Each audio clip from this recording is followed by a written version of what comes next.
لاقى خطاب جلالة الملك عبد الله الثاني الذي ألقاه في الجلسة الافتتاحية لأعمال الدورة 52 لمؤتمر ميونخ للأمن اهتماما كبيرا من قبل المشاركين ومختلف وسائل الإعلام العربية والعالمية، لما حمله من مضامين تناولت رؤية جلالته حول القضايا والتحديات التي تواجه الشرق الأوسط، خصوصا الأمنية منها وسبل التعاون معها وإيجاد حلول لها. بسم الله الرحمن الرحيم.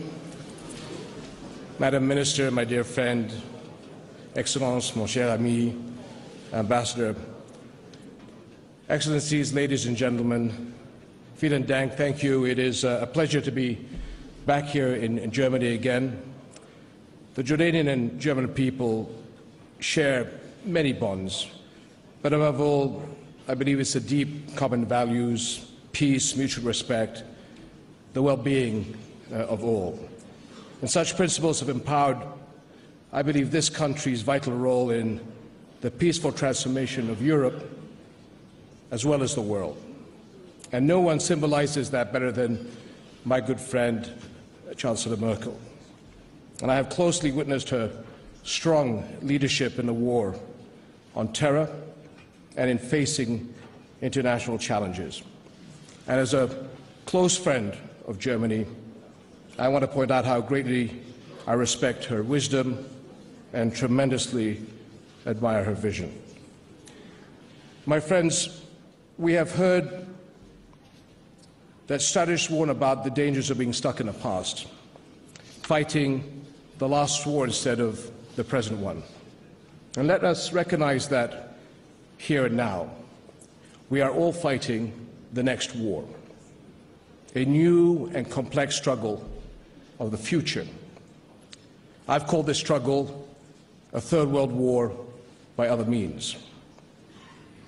The point is not simply that the threat is global, although indeed it does impact the entire international community. But world wars share something else as well. They are massive change agents. Winning or losing this global war will shape global values and define our security and way of life long into the 21st century. Now, today we share a core strategic interest in coalition victory in Syria and Iraq, and the end for Daesh in Syria and Iraq requires our concentrated and dedicated action, and it is a priority for all of us in the region. Yet winning the war for the future, I believe, requires more. We need to acknowledge that Daesh is only part of a global threat. Failed states, conflict zones, and sectarian divisions have been fertile grounds for this cancer. It has instigated violence and inhumanity across borders and lured agents from across the world. We in this room know better than anyone that no region has been exempt. This is why I cannot overstate the importance of a holistic approach, looking at it from a global perspective. We cannot succeed by focusing on uprooting Daesh from Syria and Iraq, while other terrorist groups and affiliates strengthen in Africa and Asia. It is time for a new level of global action, focusing on our resources, coordinating our responsibilities, and synchronizing our military and security efforts. Our countries, our international institutions, must work collectively as a truly global alliance. Now, we as Arabs and Muslims have a responsibility and duty to be in the lead in the fight against the Khawarij, or outlaws of Islam. This is a war to protect our religion, our values, and the future of our people. But it is also an effort that must be global in partnership, just as it is global in scope. All our peoples are threatened by the outlaws' ideology of violence and contempt for human life. To counteract this threat, our countries must be equally committed to the ideas that unite us in this war, from shared humanity to the search for political solutions to the importance of global justice. The Syrian refugee crisis is an urgent case in point, as has been outlined by many of us already, and one of the biggest humanitarian tragedies of our age. And as is unfolding, as we have been witnessing on our shores and on our borders. And nowhere has this been brought closer to home than in my country, Jordan, which now hosts 1 Syrian for every 5 Jordanians. Our world must also act as one on the diplomatic front. The killing in Syria has to stop if we are to move forward and find a political solution, one that protects Syria's independence and integrity. And it also enables the Syrian people to live with dignity and enjoy the rights they deserve. Achieving that solution is key to winning this war together and will help us focus on the global threat. My friends, there are other key steps that we have to take together. Supporting the Iraqi government in clearing its towns and villages of the control of Daesh also requires support for serious steps towards reconciliation, and we should not allow sectarian and religious differences to be used to advance political agendas or to gain influence. And the community of nations cannot talk about universal rights and global justice, but continue to deny statehood to Palestinians. This failure has created a festering injustice and continues to be exploited by Daesh and its kind. Our whole world has paid the price. Left unresolved, the Palestinian-Israeli conflict can and probably will become a religious conflict of a global dimension.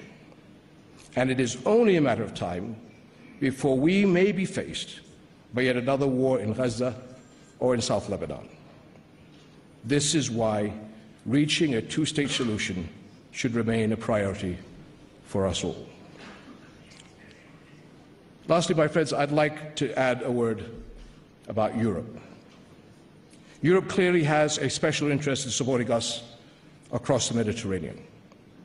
But it is also essential not to ignore the challenges that face us in the Balkans. Muslim-majority countries in the Balkans deserve our support to preempt the threat of extremism. These countries are Europe's front line against extremism and its first line of defense. Nothing could be more costly to Europe than rising instability and extremism in the Balkans.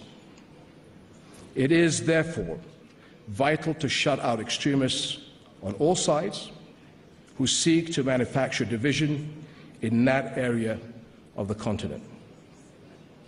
And a key challenge today lies in the ability of some to take advantage of the cover of Islam to advance political agendas in the Balkans that are not in the interest of Europe. And this is something we should act together to prevent. And I appeal to you here to reach out to countries such as Bosnia-Herzegovina, Albania, and Kosovo, because these countries, including others in the Balkan regions, should be an integral part of Europe's architecture and pillars of your security as well as your prosperity. Bringing them closer to you as models of coexistence, moderation and tolerance will be so important so that they can become Europe's front line of stability. And I do hope that here at the Munich Security Conference we can address this issue. Let us not find ourselves meeting again in a few years' time to discuss threats that we could have well avoided and prevented. It is you, the national and international leaders gathered here, who know best what we are up against. And it is you who can best help our countries come together in response. For if we do not act now, the dangers will only grow, and if we do not act in concert, we will miss further opportunities for success. Thank you very much.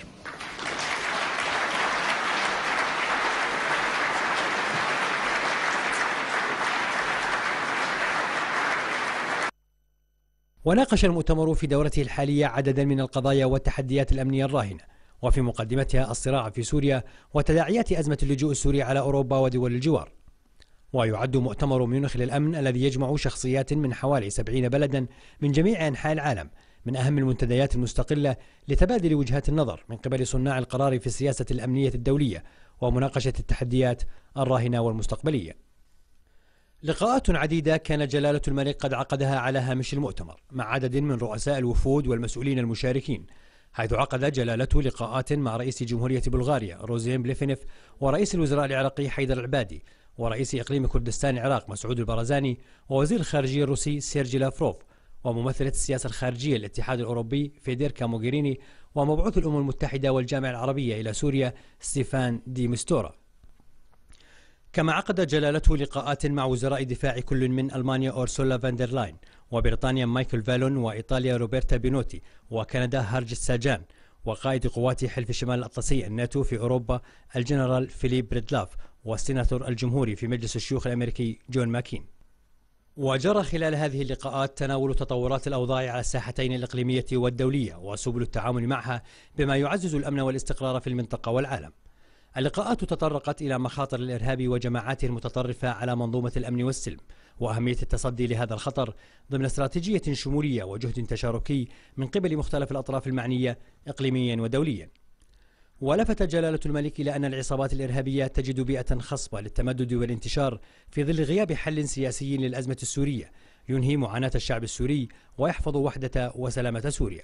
كما شدد جلالته على أهمية دعم الحكومة العراقية في محاربة عصابة داعش الإرهابية ودحرها وبما يمكن الحكومة من بسط سيطرتها الكاملة على مختلف المناطق.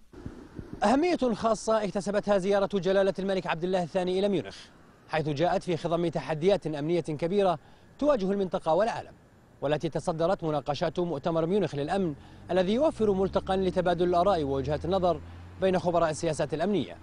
من الشرق الأوسط كان جلالة الملك الرئيس الوحيد الذي ألقى كلمة في المؤتمر.